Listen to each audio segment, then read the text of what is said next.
The Perfumer's Secret started out as a story about a young girl who's part of a very wealthy family, and the idea being that she can be used as currency to be married off.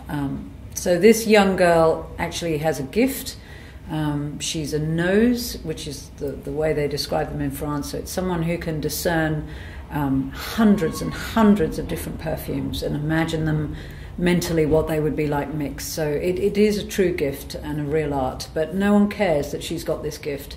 They're just seeing her as currency in a man's world to be married off. So was the premise of the story, that we were going to meet her in this sense of outrage, that she was being married off to someone she absolutely loathes. And I thought, well, the story is going to be about perfume, her trying to make a perfume in a clandestine situation.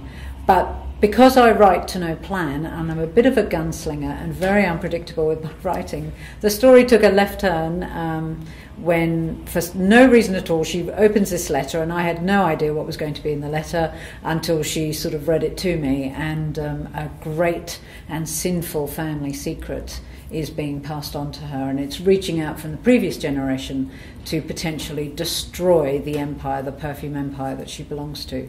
And so the story takes on this new sort of adventuresome theme, and I loved it. I loved that I didn't know what was coming, and I loved that we went into new territory. It's set in 1914, so it's the outbreak of war in France, and the story is quite claustrophobic because I keep it in one place, the town of Grasse, which is the perfume capital of the world at the time, and still is traditionally the perfume capital. And we don't move beyond the boundaries of the walls of Grasse. So I kept it quite cozy and inhabited Florette, so it's written in first person, and it's a real change up for me, but I hope it's my best writing.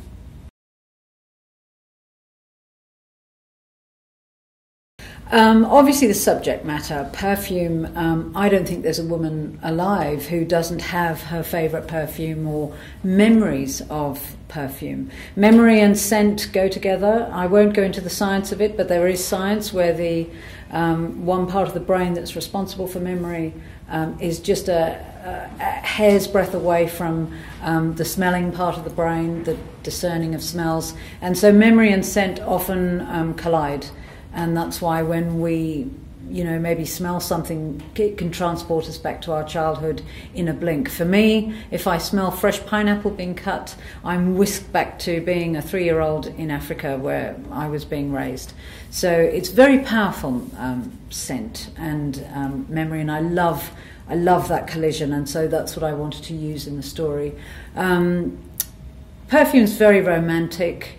And I love a romantic core to the story. I don't write romance, but I write a romantic setting, romantic theme, romantic characters. So I'm always searching for what's going to give me that romantic pedestal, I suppose, to set a story from. And so this really appealed to me, and it was, in fact, a sort of a lead-on from The Lavender Keeper and The French Promise.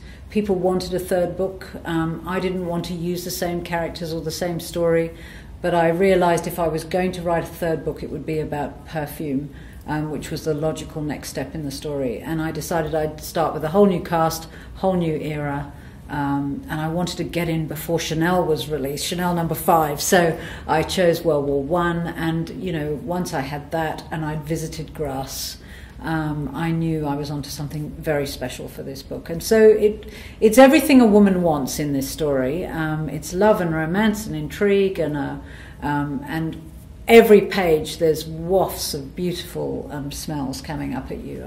I certainly hope so as they turn the pages.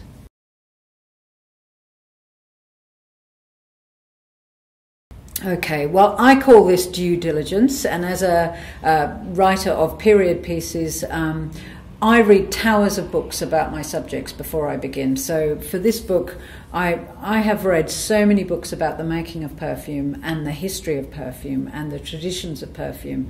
I feel if I was born again, I could become a perfumer in a blink, in a heartbeat.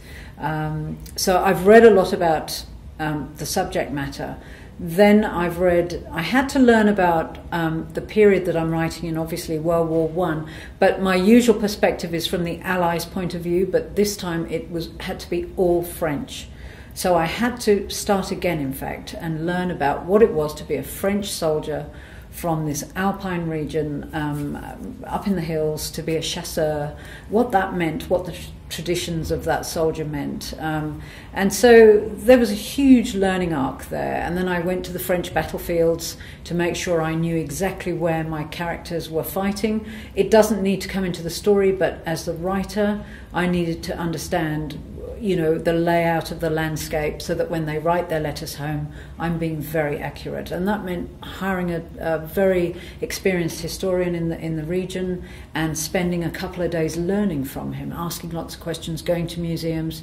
So to me, there's a lot of due diligence that has to be done. And for one thing that I hang my hat on is, as this writer of historical stories, I set them in grand locations. I want the reader to armchair travel with me. So I don't write about a location unless I've been there, put my feet on the ground and immerse myself in that world and learned about it. So I needed to learn about Grasse, its people, its traditions, its culture, its food.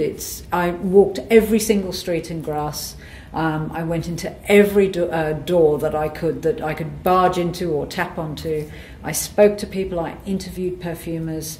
There's a whole year's work of just learning and enrichment before I actually started in on my keyboard. So that's how I make sure that, mistakes are still made, but they'll be all mine, but not for not trying to be absolutely accurate in everything I do.